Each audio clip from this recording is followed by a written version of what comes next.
80 కోట్ల స్కామ్ చేసిన తర్వాత కూడా వికే కృష్ణ మెనన్ ఇండియా యొక్క డిఫెన్స్ మినిస్టర్ లాగా ఉండే. ఇండో పాకిస్తాన్ వార్ సమయంలో ఇండియన్ ఆర్మీకి ఏవైతే జీప్స్ దొరకాలో అవి ఇప్పటి వరకు ఎవరికి దొరకలేదు. 1948 లో జరిగిన ఈ జీప్ స్కామ్ మన ఇండియాకి ఇండిపెండెన్స్ వచ్చిన తర్వాత ఇదే ఫస్ట్ స్కామ్. ఈ స్కామ్ లో మెయిన్ గా ఇండియాకి డిఫెన్స్ మినిస్టర్ అయిన వికే కృష్ణ మెనన్ తో పాటు ఇండియా ఫస్ట్ ప్రైమ్ మినిస్టర్ అయిన జవహర్ లాల్ నెహ్రూ కూడా ఉండే. చాలా మంది జవహర్ లాల్ నెహ్రూ గురించి గొప్పలు చెప్తారు, కానీ ఈ వీడియోలో అతని నిజ స్వరూపం గురించి చెప్తాను. వీడియోని ఎండ్ వరకు స్కిప్ చేయకుండా చూడండి. ఈ వీడియోని ప్రతి ఒక్కరు చూడాలి. అసలు మన ఇండియాలో ఏం జరిగింది అండ్ ఏం జరుగుతుంది అని ప్రతి ఒక్కరు తెలుసుకోవాలి. లేట్ చేయకుండా వీడియోని స్టార్ట్ చేద్దాం. ఫస్ట్ ఆఫ్ ఆల్ అందరికీ happy independence day. Hi friends, this is your Tarun and you're watching వందేరి తరుణ్ ఫ్యాక్ట్స్ యూట్యూబ్ ఛానల్. 1947 లో ఇండియాకి ఇండిపెండెన్స్ వచ్చిన జస్ట్ కొంచెం సేపట్లోనే అనెక్సేషన్ ఇంకా ప్రిన్స్లీ స్టేట్స్ గురించి సర్దార్ వల్లభాయ్ పటేల్ గారు అలానే వికే మెనన్ దానిపైన పని చేస్తుండే. కాబట్టి ప్రాబ్లం ఏడ వచ్చిందంటే 3 సెన్సిటివ్ ప్రిన్స్లీ స్టేట్స్ మిగిలి ఉండే. జునాగఢ్, హైదరాబాద్ ఇంకా కాశ్మీర్. కాశ్మీర్ యొక్క అనెక్సేషన్ ఒక డిఫరెంట్ టాపిక్. మీకు కూడా తెలుసు కాశ్మీర్ గురించి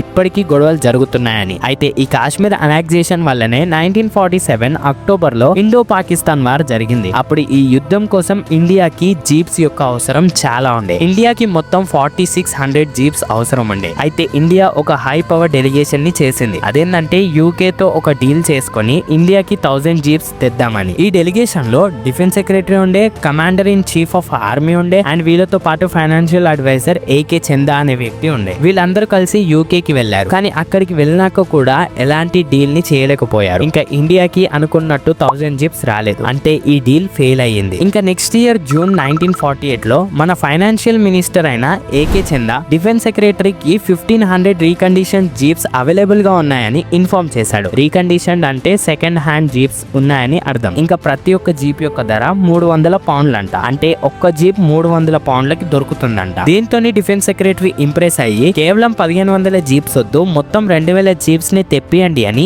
ఏకే చందా గారికి చెప్పారు. అదే కాకుండా ఈ జీప్స్ కి 3 సంవత్సరాల పాటు స్పేర్ పార్ట్స్ ని పంపాలని ఇంకా సర్వీస్ ని అందించాలని చెప్పారు. అండ్ ఇవన్నీ జీప్స్ కూడా యూకే కి చెందిన యాంటీ మిస్టాన్స్ అనే కంపెనీవి. 9th జూలై 1948 రోజు ఏకే చందా ఏమన్నారు అంటే 2000 సెకండ్ హ్యాండ్ జీప్స్, అది కూడా 3 years స్పేర్ పార్ట్స్ సప్లై తోని రెడీగా ఉన్నాయి, మొత్తం అరేంజ్ అయిపోయింది అని చెప్పారు. అదే కాకుండా ఈ జీప్స్ యొక్క డెలివరీ 2 months లోపు స్టార్ట్ అవుతుంది. అలానే 5 months లోపు ఈ జీప్స్ యొక్క డెలివరీ ఇంకా సప్లై కంప్లీట్ అయిపోతుంది అని చెప్పారు. ఇంకా పేమెంట్ గురించి మాట్లాడితే 65% ఆఫ్ పేమెంట్ ఒక ఇన్స్పెక్షన్ కంపెనీ ఆ జీప్స్ ని పరిశీలించి ఒక వెరిఫైడ్ సర్టిఫికేట్ ఇవ్వగానే అయిపోతుంది. అలానే 20% ఆఫ్ పేమెంట్ జీప్స్ ని కార్గో షిప్స్ కి ట్రాన్స్ఫర్ చేయగానే అయిపోతుంది. ఇంకా మిగిలి ఉన్న 15% ఆఫ్ పేమెంట్ ఆ జీప్స్ ఇండియా యొక్క పోర్ట్ పైన అడుగు పెట్టి ఒక 1 month వరకు యూజ్ చేసిన తర్వాత అయిపోతుంది అని అగ్రిమెంట్ ని రాశారు. ఇంకా 9th జూలై 1948 రోజు ఈ డీల్ ఓకే అయిన 1 month తర్వాత 65% ఆఫ్ పేమెంట్ ఆ కంపెనీకి ట్రాన్స్ఫర్ చేశారు. వికే కృష్ణ మెనన్ ఇతని పేరుని గుర్తు పెట్టుకోండి. ఇందులో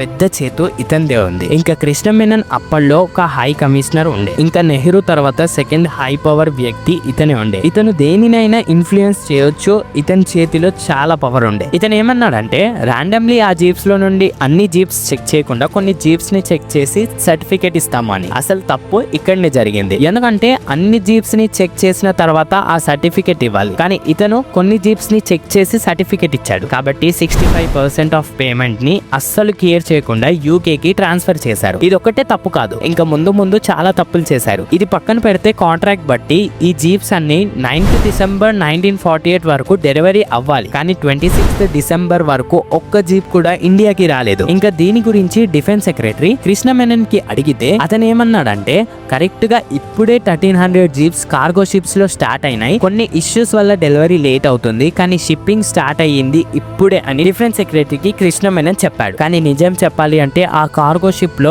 1300 జీప్స్ లేవు. అందులో కేవలం 155 జీప్స్ మాత్రమే ఉండే. ఇంకా ఆ జీప్స్ ఇండియాకి మార్చ్ 1949 లో వచ్చాయి. ఇంకా ఆ 155 జీప్స్ కూడా అన్సర్వీస్డ్ గా ఉండే. అంటే అందులో ఒక్క జీప్ కూడా పని చేయకపోతుండే. ఇంకా నవ్వు తెప్పించే విషయం ఏంటి అంటే జీప్స్ ఇండియాకి వచ్చింది మార్చ్ 1949 లో. కానీ అప్పటికి యుద్ధం ఆగిపోయి 2 నెలలు అవుతుంది. అంటే యుద్ధం ఆగిపోయి సీజ్ ఫైర్ అయిన 2 months తర్వాత ఆ జీప్ ఇండియాకి వచ్చాయి. అది కూడా పని చేయని జీప్స్. తర్వాత కృష్ణ మెనన్ యూకే కి వెళ్తే అప్పటి వరకు ఆ యాంటీ మిస్టాన్స్ అనే కంపెనీయే లేదు. సడన్ గా ఆ కంపెనీ మాయమైపోయింది. ఈ కాంట్రాక్ట్ లో మొత్తం 80 లక్షలు ఇచ్చారు. అంటే మోసపోయారు. దాని విలువ ఇప్పుడు 80 కోట్లు. ఇంకా దీని వల్ల కృష్ణ మెనన్ కి చెడ్డ పేరు వచ్చింది అని ఈ మచ్చని తొలగించుకోవాలని ఇంకో కాంట్రాక్ట్ కి సైన్ చేస్తాడు. ఇంకా అది SCK ఏజెన్సీస్ తోని డీల్ చేసుకుండే. ఇందులో మొత్తం 1007 జీప్స్ వస్తాయి. ఇంకా ఒక్క జీప్ యొక్క ఖరీదు 458 పౌండ్స్ ఉండే. ఇంకా దీని టర్మ్స్ అండ్ కండిషన్స్ ఏంటి అంటే ప్రతి నెల ఇండియాకి 68 జీప్స్ ని పంపాలి. అలానే యాంటీ మిస్టన్స్ చేసిన మోసానికి ఇండియాకి మొత్తం 19 లక్షలు కట్టాలి అని ఉండే. అండ్ దానికి UK గవర్నమెంట్ యాక్సెప్ట్ చేసింది. ఇలా ఎందుకు కొన్ని జీప్స్ ని తెప్పిస్తున్నారు అంటే ఆల్రెడీ ఒకసారి మోసపోయారు కదా, కానీ ఇప్పుడు అది రిపీట్ అవ్వద్దు అని